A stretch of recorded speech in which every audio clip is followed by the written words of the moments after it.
Hey, hey, it's Claire, and hello and bonjour. Thanks for listening to the Integrally Alive podcast, sparkling life and going from alive-ish to integrally alive. And today I'm with Martyn Sibley. Hey, Martyn, thanks for being with us today. Hello, a pleasure. Thank you for having So, me on. well, my pleasure. So Martyn, for those who don't know him yet, is just a regular guy who happens to have a disability called spinal muscular atrophy. And this means he cannot walk, lift anything heavier than a book, or shower himself. And he has experienced both societal exclusion and a feeling of inferiority. Through personal development and social entrepreneurship, though, he has achieved many of his personal and professional goals. He co-founded and runs his company Disability Horizons. He published a book, Everything is Possible, has a degree in economics and a master's in marketing. He has presented for the BBC. He's also a blogger and a speaker to bring awareness on disability. He drives his own adapted car with his hands and loves adventure travels. And when I say he loves, he does. He has flown a plane, enjoyed skiing, scuba diving. He flew in a balloon. I wouldn't be surprised to learn one day he's gone to Mars. Like, there doesn't seem to be a limit to what he can do. And he really lives up to the title of his book, like, everything is possible. Yes. But most of all, he has one of the most genuine smiles I've ever come across. And I know it can sound cheesy, but really, this is what struck me as something special about you when we were in Tallinn for a few weeks, and we were together with a few hundreds other people with Mind Valley University. Every time and every single time I saw you, you were not only smiling, but just looking at you, I could feel this joy of just being alive going, through you. So today we will talk about Martyn's big vision to live in a world without barriers, prejudice, or discrimination. We will talk about disability, but also about joy and living purposefully. And maybe we will talk about a few elephants in the room. So let's dive in. You present yourself, and I love it, as a world changer. And often it's just a kind of grandiose title and you feel like, yeah, world changer, really. But you see the person is not living up to it. But with you, somehow I totally believe that when you say world changer, and I'm like, yes, that's true. But did you always feel that way? Where do you come from? Who were you before you became the world changer you are today? Yeah, I think there was always a parallel between. I've always had the big dreams and aspirations, even from a young age. I remember, even though I could never walk, I've always been in the wheelchair. But I always enjoyed football, and so I still would daydream about scoring the winning goal in like the big World Cup or the competitions. I definitely always had that dreamy nature to do big things. And then, of course, the other side is that with the disability, I do need help to get out of bed and to get dressed and to do very basic tasks. So there, of course, are times where there's a doubt or a worry about how that might work. So yeah, it definitely was navigating through the dreaming big with the how to do the day-to-day functional and practical things was a challenge for sure. And it seems like there was I don't know, maybe it's a vision I have from your blog and your YouTube channel, but it seems that the traveling really took a big part of you owning your ability to basically do everything, like in everything is possible. Was it? Yeah, Or yeah. I think that, yeah, you're right. From growing up, and I went to an inclusive school, so I wasn't the only person with a disability. I think, or rather, there wasn't only disabled people there. It was a kind of a mixture, and I think that was healthy. That I wasn't defined by having a yes, disability, but I also had peers that were disabled that we understood that particular part of life. So that balance was really important. But my mum and dad did all of my care. So, being at home, and whenever I wanted to go to parties, because I went to university when I was about 19. And so up until 19, it was always very relying on my mum and dad. So the first step would have been to go away to study and live in the halls and have the carers. And that was scary and exhilarating at the same time. And then I think once I'd learned how to manage carers, because it's like managing a team, I had to very much, make sure that they were happy with the working conditions and the pay and the sort of things that business owners do. But it was just so I could have a shower and have my food cooked and, go about day-to-day life and go to my lectures and to the parties as well. So yeah, I think that was a big deal. But then, yeah, really to then go traveling was the ultimate. I've shown myself and I've shown the world that having this kind of disability doesn't define you or hold you back or limit you. And so, as you know, Claire, my first big trip was to Australia, and that was really like, if I'm going to go somewhere on my own, I'm going to go to the other side of the world. And I think the big challenge first. Yeah, as you mentioned earlier, I've not yet been to Mars, but if I, as soon as I can, I'm sure you will. Yeah. But I was impressed actually. So I'm a big fan of traveling as well, and I did quite a few of traveling.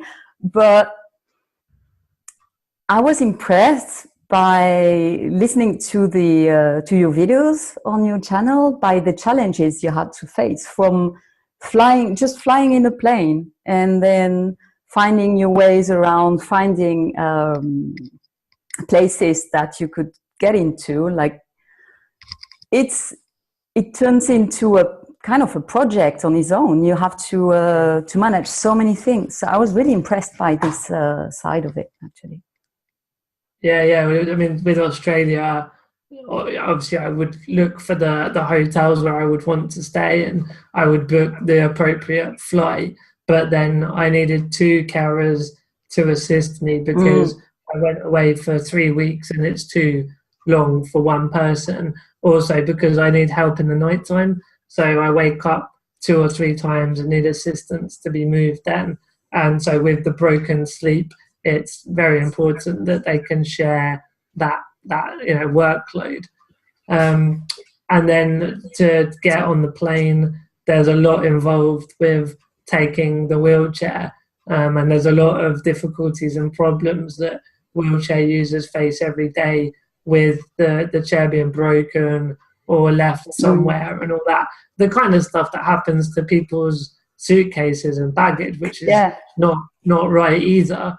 But we're talking about 10 to 20,000 pound pieces of equipment that are basically your mobility and your independence. So it's, you can buy, as much as it's an annoying cost, but you can buy the new suitcase or something, but the chair is very precious. It's everything. So that's a big difficulty. And then I rely on a hoist, which is the machine that lifts me from the chair to the bed and the shower. And so the carers aren't having to physically lift me every time. So I have to hire or take a travel hoist when I travel as well. So yeah, it's a military operation to research where to go, where is accessible, and have all this equipment and processes in place. So I think when I talk to people about entrepreneurship, so we, with my friend who I co-founded the magazine with, we also co-founded a website called Accomable, and it was because of our love of travel and seeing the problems and then finding some solutions ourselves, but seeing what solutions could exist. We created what we called Airbnb for disabled people. And then after some first round investment. And in fact, before that, we had like a grant to get going. We sold it to Airbnb last year.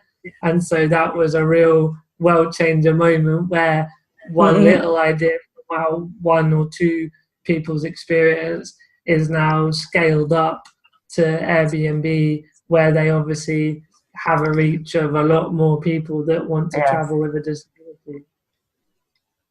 Well, that's great. That's world changing on in real life.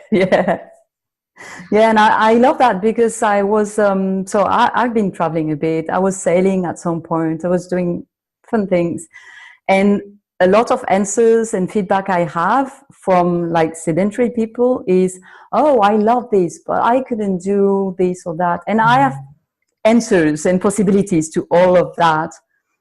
And I love when you change the questions of, oh, can I do that, to how can I do that? Because you always, like, you're a great example of that. You can always find solutions for any problems you can imagine. You just need to actively look for a solution and not ask yourself if you're going to do it or not, right? So I mean, I think there's that intention that if there's something that is, like, I think Vishen talked about, when ideas tickle at you, and if they keep tickling, then you really do need to act on them.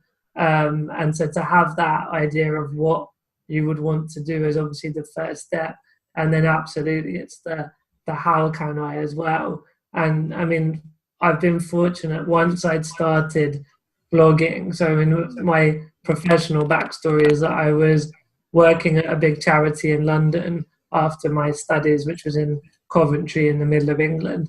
I moved to London and got the job, and I really was taken by the mission of the charity. It was for disabled people, and I got a lot of learning and development. So I became a trainer, and that gave me a lot of my experience with speaking and things like that.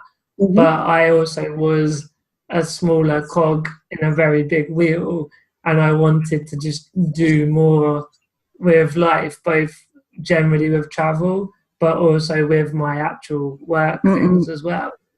And I was at a conference for fundraising, and I met a couple who were, and again, we've discussed this in Estonia, but it's nice for your listeners and your viewers to hear about it, that from paying £50 to have this couple who had spoke at the conference help me start blogging, it really just opened the world up to me. And that's the best £50 I ever have spent in my life. And then from the blogging, I then was being invited to try things, or I would want to do something, but because I'm a blogger and I run the magazine, it was easier to get people to accept that kind of collaboration. And so I found all these places that did adventure activities that were made possible for people with a disability. So it's a really big message that if someone does have limitations with their health, then there is still always a way to do it. And those that don't have some of the physical limitations, but they have the worries and anxieties, which are very valid, but it just shows that, in the end, if you stick to it and you find the way, then everything is possible, to repeat that mantra. Yeah. And I remember you mentioning resisting to work in the disability area, because it was kind of, okay, it's a cliche, I'm disabled, I'm going to work in disability. Did you have this resistance in the beginning? How did you overcome that, if it's the case? Yeah, I suppose it was in not wanting to be totally defined by being disabled. I then pushed more of it away than was correct or appropriate. So, but it was also very much just growing up, the teenage years, the hormones, the worries. And so I think a lot of people have views in the teenage years that then when they get older and they have life's experience, they change those views. And I suppose, it felt more like a negative of, well, it's too obvious to work within disability. Whereas Mm-hmm. now I realize it's like my strength or my superpower, Yes. that because of Yes. my circumstances, my message to the world is made through that journey. And why would I want to hold that back from people? Mm-mm.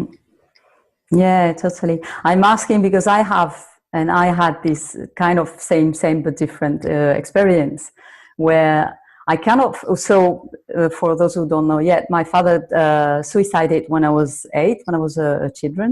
And I kind of fought my whole life, after that, being defined by this, because for sure it changed my life and so on. And I was like, no, I'm not the daughter of a suicided dad. I'm much more than that.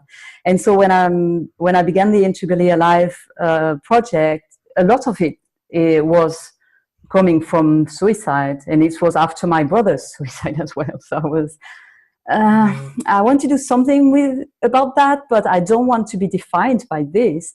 But then I realized, as long as I don't own this story, then it's owning me. So now I don't have a problem at all with that. And I actually don't have this problem anymore. It's not even a problem. It was a problem in my head before, because I was kind of trying to push it away instead of, like you say, it's my superpower. So That's really powerful, that. Yeah. And I think, and we all have, of course, that there can seem like an inequality of challenges in life, that some people seem to just coast along without worries and problems, and others just always seem to have not particularly pleasant experiences that are challenging them. But I think even the people that seem to be totally fine, they still have challenges that they have to overcome one way or another. We all do. And just some are more obvious than others. And I think that's something my mum always said, that I have this really obvious disability, that I'm sat in a wheelchair and you can't miss it. But everyone has these difficulties they have to contend one way or another. Yeah. There's something you say on your website, I think, like you write, having a disability feels like an eternal venture of educating people. Many people who haven't come into contact with disability have rather strange preconceptions of what my life is like. And I mean, this is obviously even more so true for you. Like you said, it's kind of obvious you're in a wheelchair, but I think it's something we all more or less experience. The image of people, all the people have about ourselves, and sometimes you're like, this doesn't sound like me, but what can I do about that? So I was curious, what would be like 3 most common misconceptions people have about your life that it's not you? Yeah. I suppose the very obvious one is just around intellectual capability, that they see. Oh my God, really? You're in a wheelchair, that you therefore have, like you're not able to talk or to interact in the same way. And I think that's a very strong one, and it's not that everybody thinks that. And I think more recently, disability has got more coverage in the media because of the Paralympic and other things. And so I think that's slowly changing for the better. But definitely some people just make an assumption that you can't talk or you can't think or have as good intelligence as people. I guess the second one would be that you don't work, that you must be at home watching TV and benefits, which you could argue is connected to intellectual capability, but it's separate, that it's about that you don't maybe have a purpose in life and that kind of thing. And the third one is when people are not drunk, they don't want to confront what they're scared of. And when people have had alcohol, they're happy to just come straight in and ask whatever's on their mind. And I've been asked a lot of times if I'm able to have sex by complete strangers.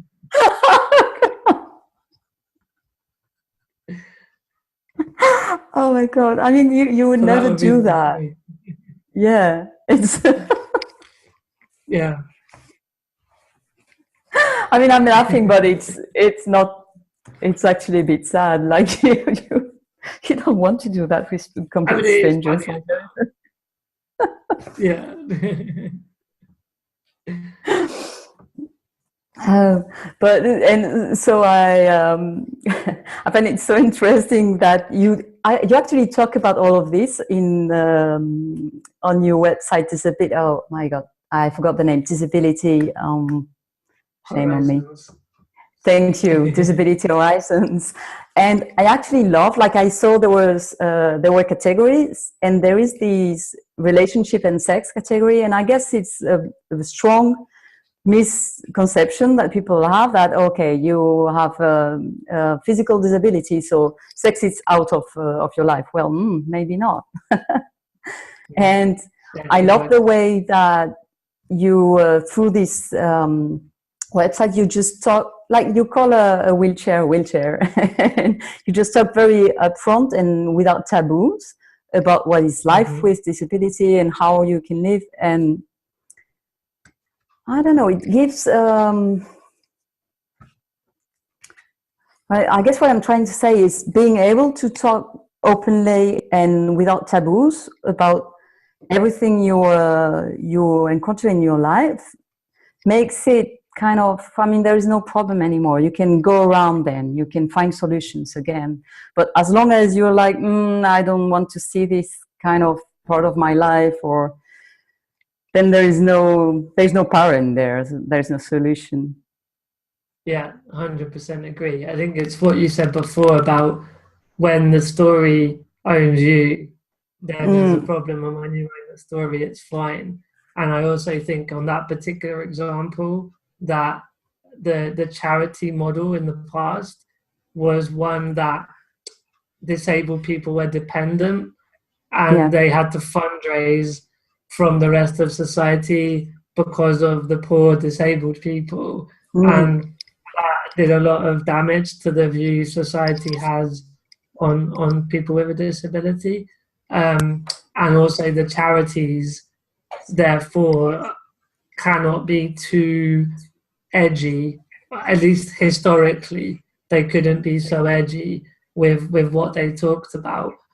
And I also think that it's something I've gone through more recently, particularly with the Mind Valley side of life that has come into my life now, where I definitely still have abundance blocks because I never thought when I was growing up I would be able to do certain things because of the way the media and society yeah. generally perceives disability.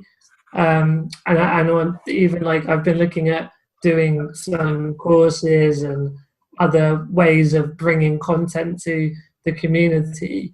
And I had this really awkward feeling around charging for stuff to the community. And that's partly Mm, because of my abundance block, but it's also because we have to break certain things that were always done a certain way. And I know we need to do it. And part of that is, being able to charge something for good, helpful info products and things like that. So there's a lot of interesting dynamics around the topics of taboo, both from what the community need, what the charities will say, what the media says, and even what I kind of know we yeah. should be saying, but I'm a little bit scared to say myself. Yeah, yeah. And I pretty much resonate with what you say about drunken people. I mean, not really drunken people, but I felt it as well in my story. Like suicide is not something, it's not sexy, it's not something that you want to hear. So I experience in my life people being scared by my experience, and so being disconnected from me, not because who I am, but because of just my life, because of my life Mm, experience. yeah. And And I strongly believe that the more awareness there is, the less that can happen. So the less taboo it is to talk about, well, pain in general, be it disability, death, suicide, whatever. But the more we are okay to talk about pain in general and confront it, then the easier actually it becomes to live with it and to be around with others without a problem. Yeah, And actually, I think there I is. would rather. Yeah. Sorry. No, sorry, go on.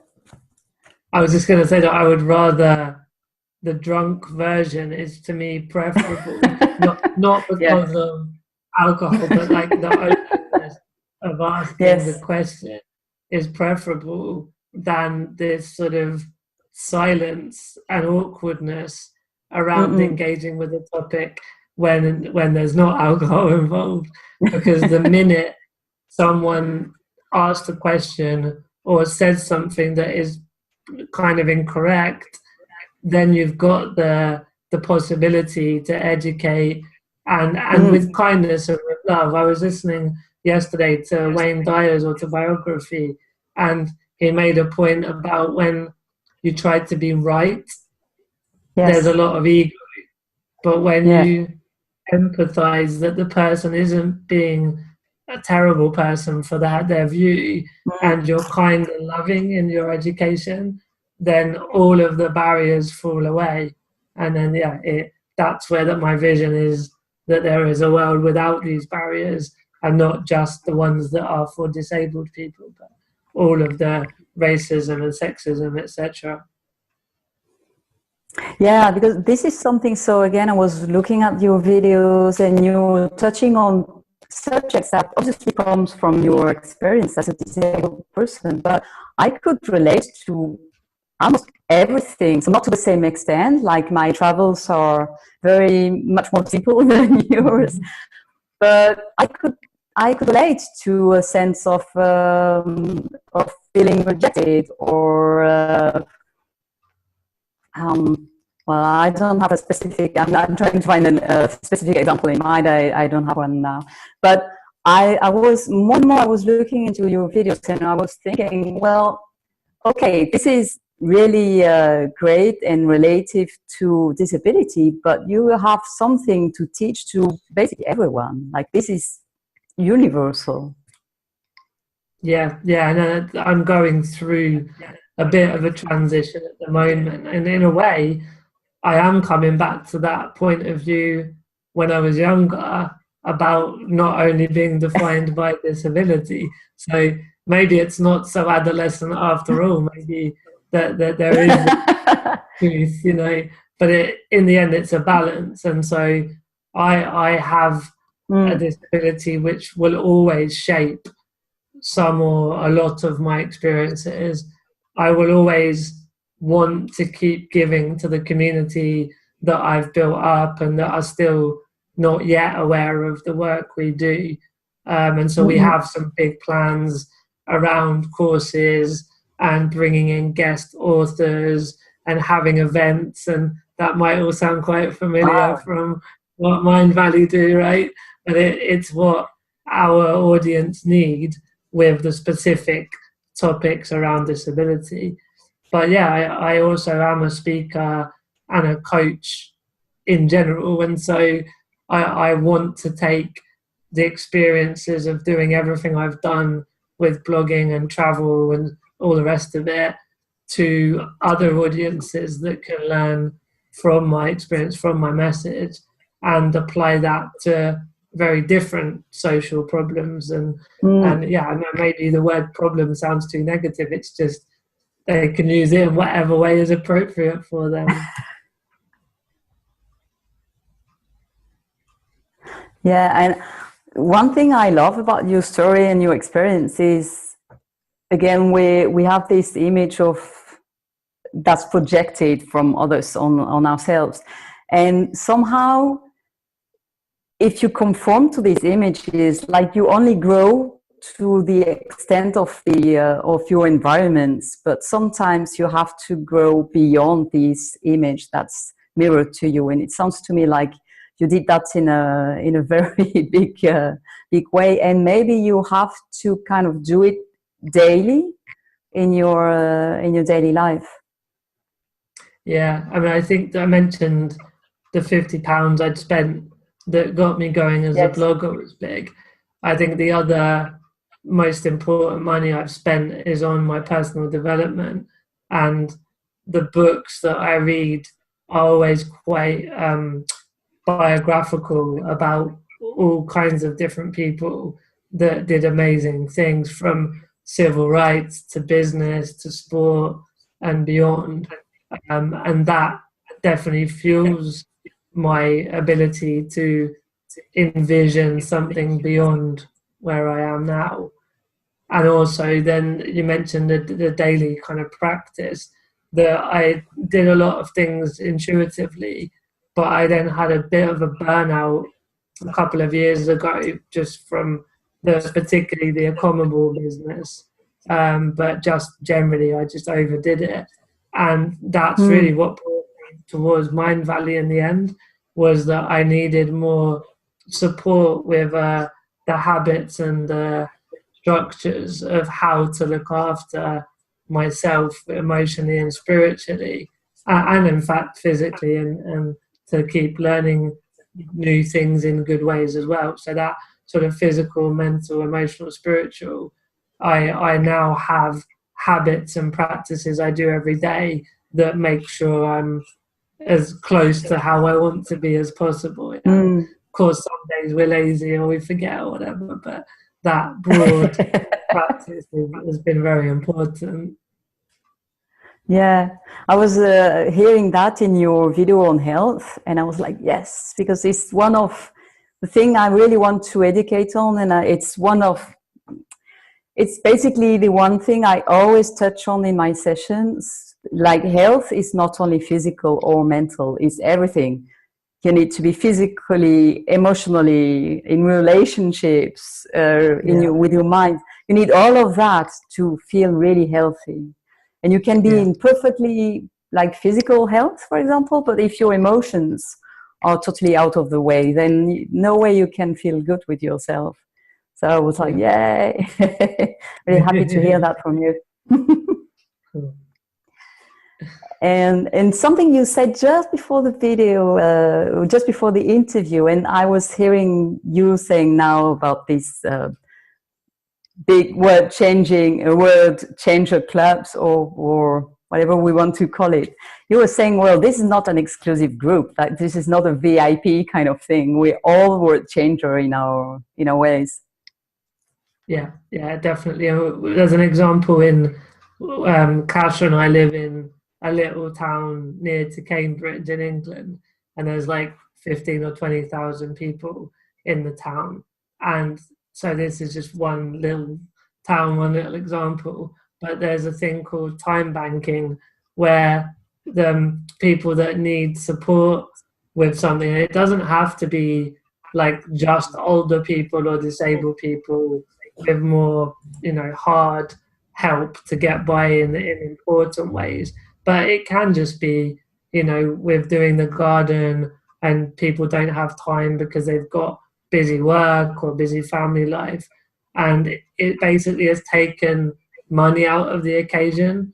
And so, out of the equation rather. And so you're able to give for free and to receive help for free.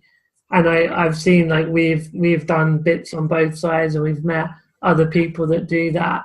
And it is just all of those little actions where we take the time to meet other people and to help other people. It does change the world, because there is always that ripple effect. Like when the stone drops into the lake, that ripple effect goes so far that you can never know what it achieves. But it's so important that we all have that in mind, and we do the little things, because that is in the end how you change the world. Yeah, I love that. That's so true. You can never know what impacts will have just one tiny action, and for you maybe it's nothing, but I don't know, maybe a video of you scuba diving, like someone seeing that, and will change and feel empowered to change something in his life. Like, you know, this kind of, okay, if he can do it, I can do it kind of mentality. So, yeah. And I'll never know the true extent, will I? Like, I mean, I do hear back from some people, and it's lovely to have that encouragement. And, you know, on a little bit of the ego side, it's like nice just to feel that all that effort and energy, that there's some acknowledgement and appreciation. But actually, I don't need to hear back from people, but I just know that it will have some positive effect for them. Yeah, beautiful. And again, going through your earlier adventures, and especially the video of Venice, Gondola for All, and it's just radiant smile you have on this gondola, looking around and just enjoying every second being there on this gondola. And it gave me the image of how much sometimes we just don't acknowledge what we are living. And we already know this kind of gratitude. It's really much trendy in these days, gratitude, and it can be fluffy sometimes. But to me, it really comes down to really enjoying what we are doing and being aware and reminding of, I don't know, just moving around is just great. And just being able to breathe is just wonderful. And, you know, all these tiny things that are not so tiny, but we just, like, for us, it's part of daily life, so we don't even pay attention to it. And then you meet someone, or you have something, like I had dengue in Indonesia, and I was for 10 days, I could not move. I didn't get up, I was not eating, nothing. It was feeling like I was being dead, still alive, but like dead. After that, wow, I enjoyed everything. Moving, walking, everything was like a miracle. So you reminded me a lot of that, and I was like, maybe that's what struck me in Tallinn. This you seem to enjoy everything and acknowledge the sense of being alive in whatever you do. That's very touching. Yeah, I've not actually seen it in that way, so it's nice to have to hear your thought of it. Well, I certainly, on a philosophical level, there's a writer called Ryan Holiday, and he talks a lot about Stoicism, and the basic premise of Stoics is around when you understand that death will happen, and it's not all morbid or negative, it's just that we are all going to die. Then, at least for now, before all these advances in science and technology that are coming along, you then appreciate the little things. And it reminded me, particularly with that example in Venice, that I was in my very heavy 150 kilogram wheelchair on a gondola, that it wasn't that clear how tested and secure it was. So I was that close to potential death that I had just such a big smile.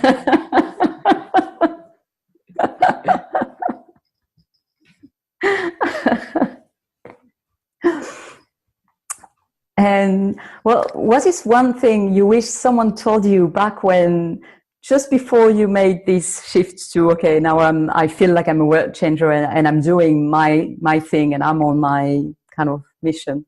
What was one thing that would have helped you? I don't know, maybe shifting faster or being more empowered? Yeah, I suppose that the American couple I keep mentioning did say a lot of things to me that served that purpose, and it was very much around just go for it.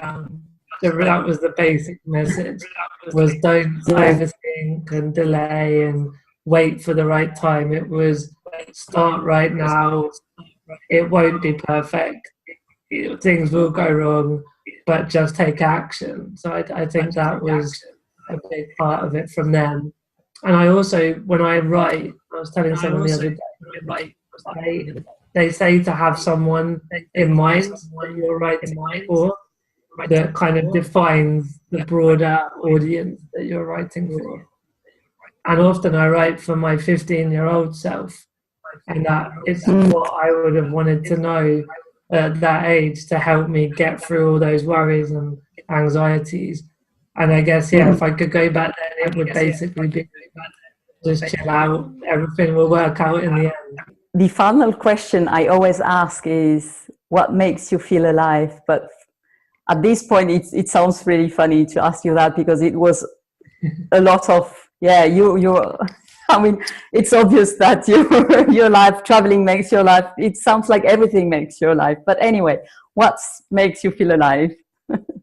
Yeah, when I mentioned the burnout a couple of years ago, and so I've found more enjoyment and love of life to be with Kasha and our dog Sunny, who you saw before we started, golden retriever, and then being in the garden and having nice meals and going for walks. So I've tried to probably tame the amount of aspiration and ambition so that I can enjoy everything in the present moment, and that's been a challenge for me.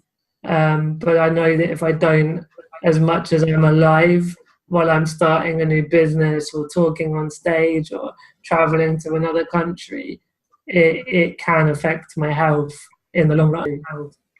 It was the balance that obviously learning the simple things has been important, because when I'm on stage or traveling or doing a new business, that's when I really feel alive, but it also can take its toll on my health.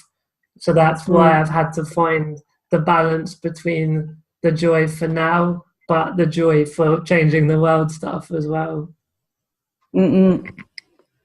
Yeah, beautiful. I think we all can relate to that. I definitely can.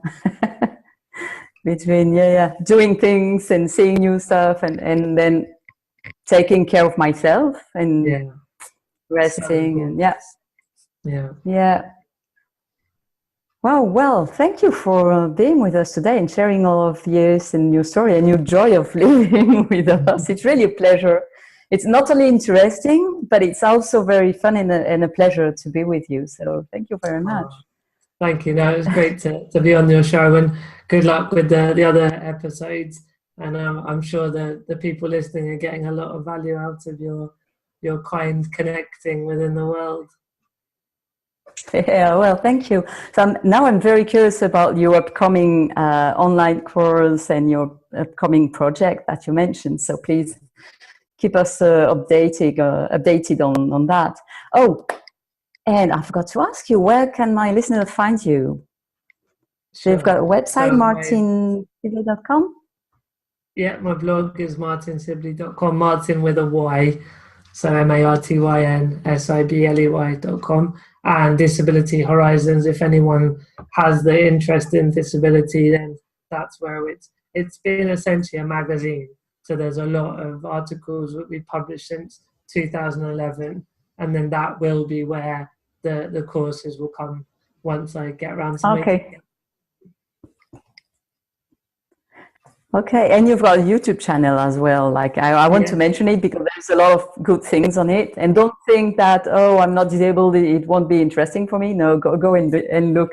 This is great stuff on there, very inspiring. Yeah. Okay, well, thanks again for taking time to be with us and sharing your inspiring message with us. And thank you, everyone, for listening. If you like what you hear, subscribe to the podcast, comment on the blog, let us know what you think about that. And until next time, keep on sparkling life and being integrally alive. Bye.